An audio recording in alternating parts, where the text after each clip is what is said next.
प्यारे दर्शकों, please video को 500 लाइक और कमेंट जरूर करें। देखते हैं इस बार हमें कितने लाइक्स मिलते हैं। प्लीज सब्सक्राइब करें। Thank you so much. अध्याय 2161 से 62, हत्या, 2 in 1 अध्याय। झांगी, भैया, मु यान ने थोड़ी अटपटी आवाज में पुकारा। उसके लिए इतना कहना ही बड़ी बात थी। क्या तुम्हें लगता है कि मुझे अब भी कोई मौका है? मु यान काफी समय से झांग यी के साथ थी। भले ही उसकी मौजूदगी बहुत हल्की रहती थी, लेकिन उसने हमेशा झांग यी के लिए सहारा बनने का काम किया। झांग यी कुछ देर सोचकर सोफे पर बैठ गया और पूछा, तुम मजबूत क्यों बनना चाहती हो? बलिदान आत्मा का इस्तेमाल सोच समझ कर करना पड़ता है। इस समय मु यान का काम बस सहारा देना था, और वो इसे ठीक से कर रही थी। मु यान ने होंठ काटते हुए कहा, अगर मैं मजबूत हो जाऊं तो आपको और ज्यादा मदद दे पाऊंगी। यह सुनकर झांग यी के पूरे बदन में सिहरन दौड़ गई। इस लड़की को कुछ भी नहीं आता, यहां तक कि किसी को खुश करना भी नहीं। ठीक है, मुझे भाई मत बुलाओ। मु यान ने राहत की सांस ली, मगर तभी झांग यी ने कहा, मुझे पापा बुलाओ।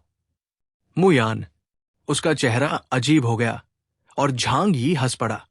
अरे, मजाक था। लेकिन सच कहूं तो तुम मुझसे बहुत कम बात करती हो। रोज भी मिलते हैं तो बस सिर हिला देती हो। अब से बाकियों की तरह तुम भी मुझे सुप्रीम कहकर पुकारो। सुप्रीम, महामहिम। ये नाम झांग यी को बहुत पसंद था। मु यान ने चैन की सांस ली और कहा, जी महामहिम। वो सीधी खड़ी हो गई।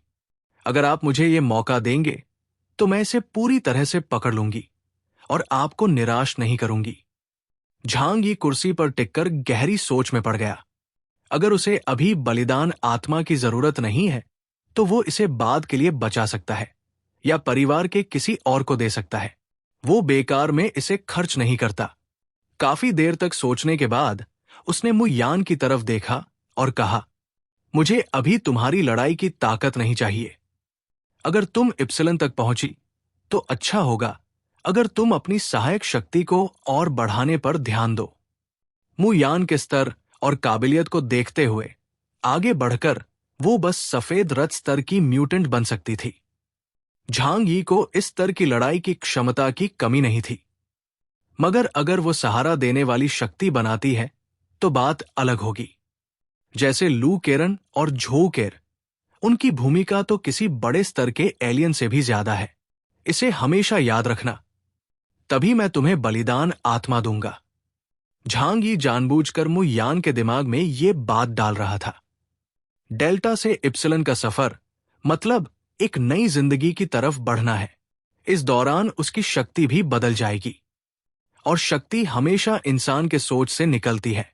मु यान जो सोच रही है उसकी ताकत उसी दिशा में बदलेगी। झांग यी की नरम आवाज सुनकर मु यान का बदन हल्का सा कांप गया। हाँ, मैं मु यान अपनी जिंदगी और सब कुछ सुप्रीम को समर्पित करती हूं। झांग यी ने हाथ मलते हुए धीरे से डिब्बा उसे सौंपा जिसमें बलिदान आत्मा थी। इसे सोच समझकर और सही ढंग से कुछ दिन में सोख लेना। मैं तुम्हें कुछ अनुभव भी बताऊंगा ताकि तुम्हारी तरक्की तेज हो। मु यान ने कांपते हाथों से डिब्बा लिया और गंभीरता से सिर झुकाया। मैं आपको निराश नहीं करूंगी। इतना कहकर वो डिब्बा संभालते हुए तहखाने की ओर चली गई। अब जो बचा है, झांग यी ने बचे हुए बलिदान आत्मा को देखा और हल्की मुस्कान दी। इसे अभी रख लेते हैं। उसकी टीम में कई डेल्टा स्तर के लोग पहले ही अपनी काबिलियत की सीमा तक पहुंच चुके थे, जैसे फुइंग सेना में, जहां कई लोग इस हद तक पहुंच गए थे। इतना सारा युआनशी आयस खर्च करने का यही नतीजा था। लेकिन फिर भी उनमें से किसी पर झांग यी पूरी तरह भरोसा नहीं कर सकता था। परिवार को छोड़कर उसकी सबसे बड़ी भरोसे की लिस्ट में बाइली चांगछिंग और देंग शेंटोंग थे, मगर उनके भी ब्लिजार्ड सिटी से रिश्ते थे। झांग यी को उन्हें परखने के लिए और वक्त चाहिए था। वुलुआन साम्राज्य के अंदर, क्योंकि झू यू हर जगह हड़कंप मचा रही थी। अब खबरें छुपाना नामुमकिन हो गया और पूरा साम्राज्य सतर्क हो गया। हर कोई डर में जी रहा था। हर नागरिक के शरीर में चिप लगाई गई थी और रोज जांच होनी अनिवार्य थी। लेकिन झू यू को रोकना आसान नहीं था। इस समय वो नाले में छिपी हुई थी, क्योंकि वही निगरानी सबसे कम थी। वो छिपकर छिपकलियों का खाना खा रही थी। स्वाद भले ही उसे अजीब लग रहा था, मगर पेट भरने के लिए काफी था। नाले की बदबूदार हवा में उसे कोई परवाह नहीं थी, बल्कि उसे इस बड़े छिपने खोजने के खेल में एक अलग ही मजा आ रहा था। उसने अचानक सोचा, अगर मैं इस देश की सारी छिपकलियों को अकेले ही मार डालूं, तो कितना मजेदार होगा। ये सोचते ही उसकी आंखों में सनक चमक उठी। उसने अपने हाथ में पकड़े ब्रेड जैसे खाने को और जोर से काटा। खाना पीना खत्म कर वो जमीन के ऊपर की ओर बढ़ी। सुबह का वक्त था। वुलुआन साम्राज्य के ज्यादातर छिपकली लोग सो रहे थे और सबसे कमजोर हाल में थे। उसने अपना रूप बदल लिया। अब उसके पास 3 दिन तक इस्तेमाल करने लायक एक नया शरीर था, जिससे वो तरह तरह के यंत्रों से बच सकती थी। लेकिन 3 दिन के भीतर उसे फिर नया शरीर चाहिए होता था, और इसके लिए सामने वाले को तुरंत मारना जरूरी था, ताकि किसी को भनक भी न लगे। अपनी जानकारी के सहारे वह दक्षिणी शहर की झुग्गी बस्ती में पहुंची। हर बड़ी सभ्यता में गरीब लोग होते ही हैं, लेकिन वुलुआन साम्राज्य के गरीब भी खाने पीने से वंचित नहीं थे। अब नया शरीर लेने का वक्त है। झू यू ने अपने मोटे तोंद वाले छिपकली दफ्तर कर्मी के शरीर को देखा। फिर वो एक अंधेरे कोने में जाकर निगरानी से बचते हुए एक घर में घुस गई। कमरे में रोशनी जल रही थी।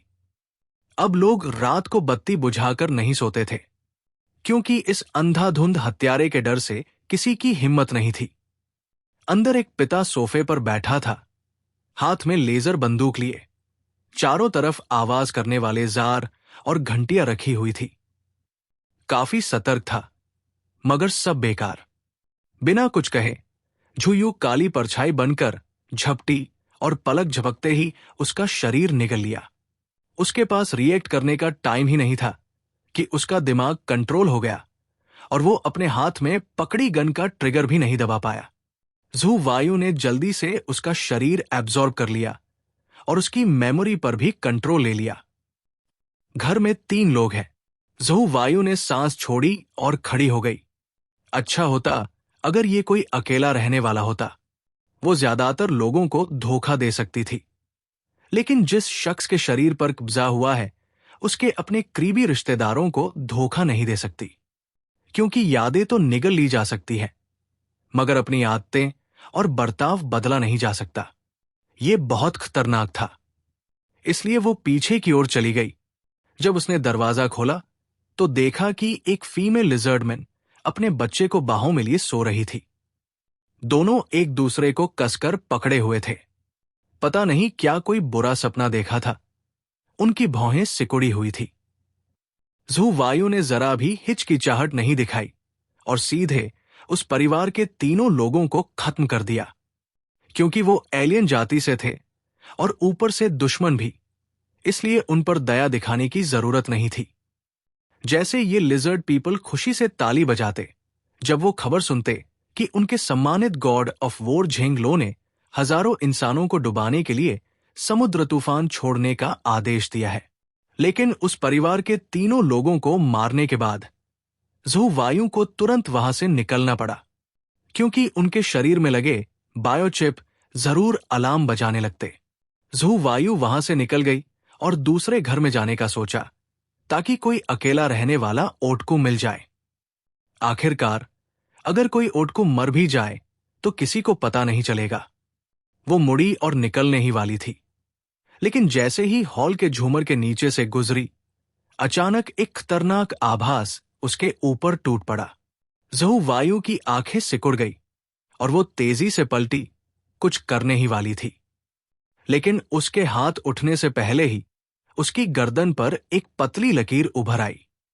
छपाक! लिजर्डमैन का सिर बदलकर एक नौजवान लड़की का सिर बन गया। वो बेहद खूबसूरत सिर था, बर्फ सी सफेद त्वचा और समुद्री शैवाल जैसे लंबे बालों के साथ, एकदम किसी परीक्षा की राजकुमारी जैसा। इतना खूबसूरत सिर खून के साथ हवा में उड़ गया, दर्दनाक और सुंदर दोनों। ज़ुवायु की आंखें अब भी हिल रही थी, जैसे उस दुश्मन को ढूंढ रही हो जिसने उस पर वार किया। लेकिन चाहे जितनी कोशिश की, उसे आसपास किसी की मौजूदगी का एहसास नहीं हुआ। यहां तक कि वो हमला भी इतनी खामोशी से हुआ जैसे हवा का झोंका भी न चला हो, मानो किसी भूतिया रोशनी ने उसकी गर्दन काट दी हो।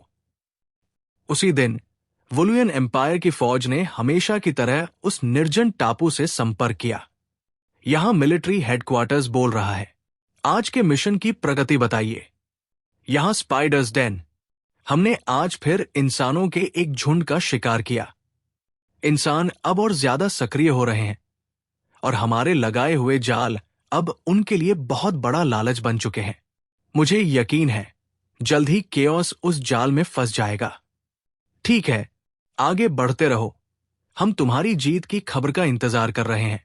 जब यह रिपोर्ट झेंग लो के कानों तक पहुंची तो उसने संतोष से सिर हिलाया और चेहरा थोड़ा नर्म पड़ गया।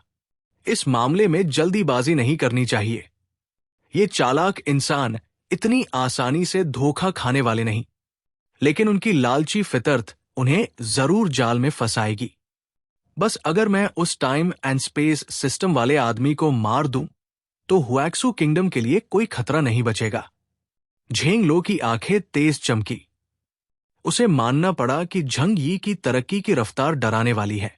अभी भले आमने सामने की लड़ाई में झंग यी उसका मुकाबला नहीं कर सकता, मगर अगर सामने से नहीं लड़े तो उसे पकड़ना भी नामुमकिन था। अगर एक दिन झंग यी उसकी बराबरी के स्तर तक पहुंच गया तो ये पूरे वुलुयन एम्पायर के लिए आफत होगी। केओस, तुम्हें मरना ही होगा और वुलुयन एम्पायर का हुएक्सू पर कब्जा होना भी तय है। वो खुद से बुदबुदाया, क्यों जरूरी है कि हम हुएक्सू किंगडम की जमीन पर कब्जा करें? ये वो दस्तावेज है जिसे सिर्फ शाही खानदान के मुख्य लोग ही पढ़ सकते हैं। उस जमीन ने पिछले युग के आखिर में फिर से उठे द्रिग जाइंट गॉड को दबाने में बहुत बड़ा काम किया था। लगता है कि उस जमीन के नीचे कोई रहस्यमय शक्ति है। वुलुयन एम्पायर के पूर्वजों के अनुमान के अनुसार ये शायद किसी पिछले युग की गॉड लेवल सिविलाइजेशन की छोड़ी हुई ताकत है। गॉड लेवल सिविलाइजेशन क्या है? वही सभ्यता जिसे भगवान जैसी शक्ति हासिल हो और जो ड्रग्स से मुकाबला कर सके। हालांकि यह ट्राइब बहुत ताकतवर था, लेकिन वो अकेला नहीं था। उसके बाद चौथी पीढ़ी के याक पीपल और पांचवी पीढ़ी के यहूया पीपल भी आए, जिनकी highly advanced god level civilization थी। लेकिन सभ्यता का जीवन काल बहुत लंबा होता है और उसमें एक से ज्यादा जातियां होती है। जैसे छठी पीढ़ी में अभी लैंड पीपल और डीप सी मर्मेड्स मौजूद है। इसीलिए भले ही वुलुयन एम्पायर को किनलिंग ड्रैगन क्लैन का पता था, उन्होंने लड़ाई का फैसला किया। हमें बहुत सोच समझकर योजना बनानी होगी और हुएक्सू नेशन की अगली जमीन उसके पतन से पहले हासिल करनी होगी। झेंग लो की आंखों में खूंखार चमक भर आई। जैसा कि कहा जाता है, अगर नाटक करना है तो पूरा करना चाहिए। कहा जा सकता है कि झंग यी ने लिंग की शक्ति से उस निर्जन टापू पर मौजूद वुलुयन एम्पायर के सब लोगों को तुरंत मार डाला। सब कुछ बेहद आसानी से हुआ क्योंकि दोनों तरफ की जानकारी का फासला बहुत बड़ा था। झंग यी चाहता था कि वुलुयन एम्पायर और ज्यादा घमंडी बने और उसे कम आके। उसने पहले लू कैरन को क्लॉट और बाकी के कम्युनिकेशन इक्विपमेंट पर कब्जा करने को कहा, फिर एक ग्रुप मैकेनिकल लाइफ फॉर्म्स को निर्जन टापू में भेजा। क्या करने?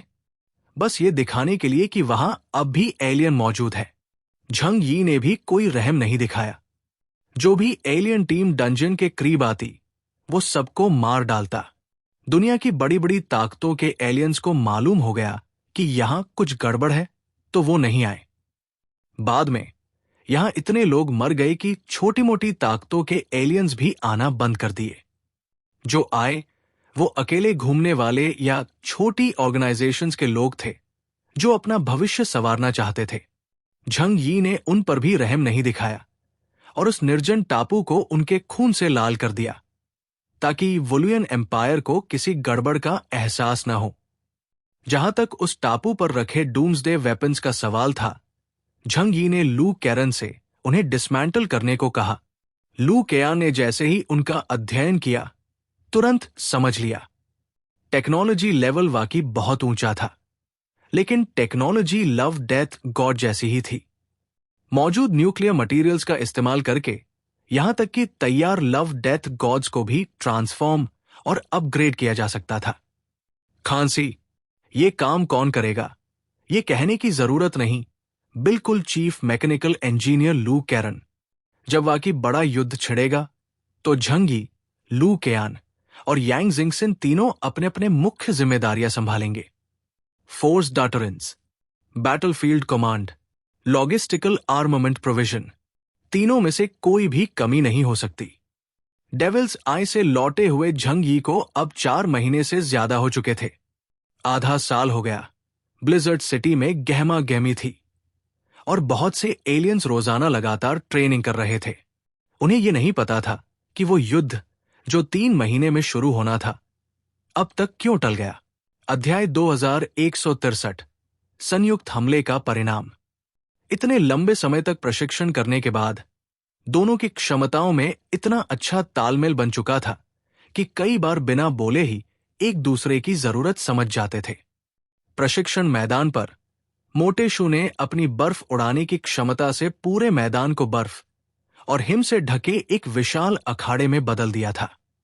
देंग शेंतुंग ने तेज धारदार तलवार थामी हुई थी और आकाश नक्काशी की शक्ति का प्रयोग करके बर्फ और हिम के प्रिज्म से हमलों को अपवर्तित कर रहा था। इससे उसके हमले ऐसे कोणों से आ रहे थे जिन्हें रोकना असंभव था। झांग यी किनारे खड़े होकर बीच बीच में सर हिलाकर संतोष जताते रहे। कुछ देर अभ्यास करने के बाद दोनों ने झांग यी को आते देखा और तुरंत रुक गए। लाओ दा, आप आ गए। लाओ झांग, हमारा प्रशिक्षण कैसा चल रहा है? दोनों ने मुस्कुराकर उसका अभिवादन किया। झांग यी भी हंसते हुए पास आए। अच्छा लग रहा है, लेकिन तुम लोगों ने असली युद्ध का अनुभव नहीं किया है ना? अगला चरण अब वास्तविक युद्ध होगा। यह सुनकर दोनों ने एक दूसरे की ओर देखा। सही कह रहे हैं, लेकिन जिन विरोधियों का हमें सामना करना है उनकी क्षमताएं बहुत विशिष्ट है। हमारे लिए सही अभ्यास साथी ढूंढना मुश्किल है। झांग यी ने कहा, बस और विदेशी समूहों से अभ्यास करो। उनकी शक्तियां चाहे अलग हों, लेकिन असली लड़ाई से समन्वय और मजबूत होगा। वो धीरे धीरे प्रशिक्षण मैदान के बीच पहुंचे। चारों ओर विशाल बर्फ के खंभे खड़े थे, जैसे छोटे छोटे पहाड़। चलो, अब तुम लोग मुझे मारने की नीयत से हमला करो। झांग यी ने कोई कवच नहीं पहना था, बस एक साधारण सफेद फिट कॉम्बैट ड्रेस में थे। वे धीरे धीरे आगे बढ़े और रास्ता रोकते बर्फ के खंभों के सामने आए तो उन्होंने बस 2 उंगलियां उठाकर चेहरे के सामने हल्की सी लकीर खींची। चर्राक, 5-6 मीटर मोटे दर्जनों बर्फ के खंभे एक ही झटके में बीच से ऐसे कट गए जैसे टोफू हो। ये देख देंग शेंतुंग की आंखें चौड़ी हो गई। आपकी क्षमता फिर से विकसित हो गई है। झांग यी ने हल्की मुस्कान दी और बेपरवाही से बोले, अरे बकवास, सब लोग रोज प्रगति कर रहे हैं। देंग शेंतुंग, वो सच में कहना चाहता था। सीधे गाली दे देते, ये ताना मारने की जरूरत नहीं थी। झांग यी को इस तरह पास आते देख देंग शेंतुंग ने दांत भींचकर मोटेशु से कहा, अब पीछे मत हटना, वैसे भी हम इस आदमी को मार ही नहीं सकते। मोटेशु ने बस ओह कहा। उसे अच्छी तरह पता था, उन दोनों की ताकत से अगर झांग यी सचमुच हाथ डाल दे तो उन्हें पलक झपकते खत्म कर देंगे। लाओ दा, जरा नरमी से, हमें गंभीरता से मत लेना, उसने सावधानी से कहा। झांग यी मुस्कुराते हुए आगे बढ़े। ठीक है, मैं नरमी से ही रहूंगा। उन्होंने राक्षसी कवच तक नहीं पहना था, इस वक्त बिल्कुल निःशस्त्र थे। देंग शेंतुंग ने बिना कोई संकेत दिए सीधे महासुमेरु माया का प्रयोग किया। फैंटम प्रकाश से झांग यी की आंखें ढक गई। पांचों इंद्रियां प्रकाश की सहानुभूति से प्रभावित हुई। यहां तक कि कानों में कुछ उलझाने वाली आवाजें भी गूंज उठीं। इस जानी पहचानी चाल का सामना करते हुए झांग यी ने आंखें बंद कर ली। भले ही वे देख नहीं सकते थे, लेकिन समय का दूसरा हाथ भविष्य का अनुमान लगा सकता था। इसलिए उन्हें बाहरी दुनिया को नंगी आंखों से देखने की जरूरत नहीं थी। आंखें बंद होते ही उनकी बाकी इंद्रियां और तेज हो गई। मन क्षेत्र, स्थान शक्ति रखने वाले उपयोगकर्ता आसपास की जगह में किसी भी हलचल के प्रति बेहद संवेदनशील होते हैं, फिर चाहे वो किसी विदेशी का हमला ही क्यों न हो। झांग यी स्थिर खड़े रहे, दोनों के हमले का इंतजार करते हुए। देंग शैनतोंग ने हाथ बढ़ाकर अपनी बाह को छुआ। एक चांदी सी सफेद पवित्र रोशनी ने पूरे शरीर को ढक लिया और उसके लंबे चांदी जैसे बाल हवा में लहराने लगे। पवित्र शरीर आशीर्वाद। पूरा शरीर पवित्र प्रकाश से ढका हुआ था, जिससे उसकी शारीरिक शक्ति संवर्धन प्रणाली जैसी मजबूत हो गई। शरीर की सतह पर चमकदार रोशनी एक मजबूत रक्षात्मक ढाल का काम कर रही थी, जिससे उसकी युद्ध शक्ति और बढ़ गई। मोटे शू देंग शैनतोंग के पीछे खड़े थे। उसके हाथ में ठंडी ऊर्जा से बनी 9 दांतों वाली एक बड़ी आरेकी बन चुकी थी। उसने जोर से हाथ घुमाए और रेक से जमीन को गहराई तक खुरचा। गहरा नीला ठंडा प्रवाह तुरंत चारों ओर फैल गया और झांग यी के पैरों तक आ पहुंचा। लेकिन एक निश्चित दायरे से आगे वो प्रवाह बढ़ ही नहीं पाया, क्योंकि वहां सर्व वस्तु का स्थानिक क्षेत्र फैला हुआ था। भले ही ये सिर्फ एक अभ्यास था, झांग यी इतने लापरवाह नहीं थे कि अपनी सबसे मजबूत रक्षा छोड़ दें।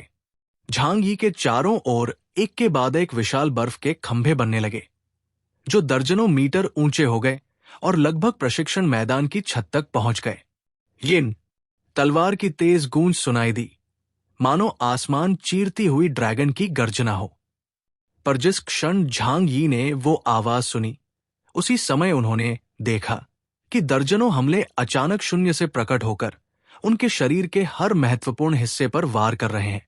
आकाश नक्काशी, प्रकाश और छाया से बने प्रिज्म ने शून्य से जन्म लिया और प्रकाश की गति से तलवार वार करने लगे। दुश्मन को प्रतिक्रिया देने का कोई अवसर ही न मिला। ये पहली बार था जब झांग यी ने इस चाल को ध्यान से देखा। सभी हमले स्वाभाविक रूप से खाली जगह पर ही गिर गए। झांग यी ने सर हिलाया। बहुत अच्छा, काफी दिलचस्प क्षमता है। आगे क्या है? झांग यी की बिना किसी अंधे कोने वाली रक्षा देखकर भी देंग शैनतोंग और मोटे शू निराश नहीं हुए। हारना सामान्य था। वे तो बस अपने प्रशिक्षण का परिणाम दिखा रहे थे। अभी खत्म नहीं हुआ है, देंग शैनतोंग ने कहा। पहले दौर का हमला खत्म होते ही उसी समय झांग यी के पीछे से दर्जनों तलवार की रोशनियां और आग धमकी। देंग शैनतोंग ने तलवार की रोशनी को बहुत चतुराई से नियंत्रित किया था और यहां तक कि मोटे शू के बर्फ के खंभों का इस्तेमाल करके दूसरी बार परावर्तन भी करा दिया। इस तरह अगर कोई पहला हमला जल्दी जल्दी से बच भी ले, तो दूसरे हमले की कल्पना करना असंभव होगा और वो आसानी से निशाना बन जाएगा। झांग यी इस समन्वय के स्तर को देखकर सचमुच हैरान रह गए। उन्होंने अचानक अपना सेनलुओ वानश्यांग छोड़ दिया और फिर अपनी दिव्य शक्ति से एक काली लंबी तलवार बना ली। अब मैं तुम्हारी युद्ध कला की परीक्षा लूंगा। झांग यी ने एक हाथ में तलवार थामी और मुस्कुराते हुए दोनों से कहा, करीबी लड़ाई।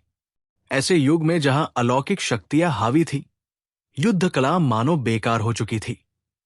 लेकिन सच्चाई यह थी कि जब समान स्तर की अलौकिक शक्तियों वाले लोग आपस में लड़ते थे, तो ज्यादातर समय अंत में यही चरण अनिवार्य बन जाता था, क्योंकि करीबी लड़ाई के जरिए कोई अपनी अलौकिक शक्तियों को अधिकतम स्तर तक प्रकट कर सकता है।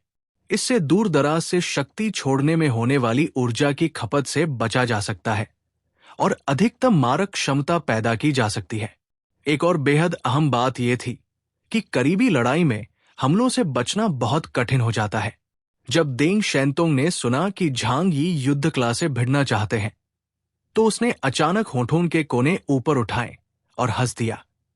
ओल झांग, मैं मानता हूं कि तुम मुझसे कहीं ज्यादा शक्तिशाली हो, लेकिन तलवारबाजी की बात आए, उसने एक शानदार तलवार का फूल खिलाया और फेंसिंग की मुद्रा बनाई, तो मैं बचपन से ही एक प्रसिद्ध गुरु से तलवार की कला सीखता आया हूं। इस मामले में मैं तुमसे कम नहीं हूं। हमसे भिड़ते समय सावधान रहना, आसानी से मुश्किल में पड़ सकते हो। मोटे शू अपने हाथ में नौदांतों वाली रेक उठाए हुए था, लेकिन उसकी निगाह देंग शैंतोंग पर चिंतित होकर टिक गई। तू चुप ही रह, वरना लाओ दा को नाराज कर देगा और साथ में मेरी भी पिटाई हो जाएगी।